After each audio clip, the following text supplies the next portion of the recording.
Hey guys, coming at you to talk to you about Heim joints. We've been using these Heim joints since the beginning of time here at Wide Open Design. Always had really good luck out of them. We love the 1.25 rod ends on our suspension links and stuff. Use the 7/8 3/4 a lot of times in our steering and whatnot. We also carry 3/4, 5/8, half inch, 7/8 full, 7/8, 7/8. A lot of different options there. Best thing is we have started buying these in a massive amount of quantity, and we're going to actually be able to lower the price on them where we put them together in kits. That way they're all bundled together. We're going to have kits where you can buy with the misalignment, the jam nut, and the rod end. Nothing new there. You can add the bungs if you want to add in the bungs. Discounted price with all that.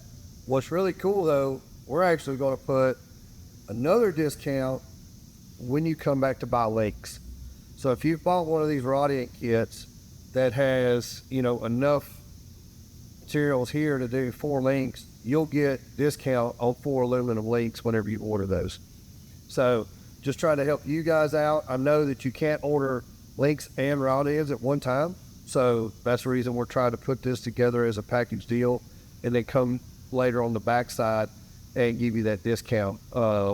We want your business on the front side and the back side. Got a great price on them here, and then we do a lot of these links coming in and out. So appreciate the business, just trying to make it all happen for you guys.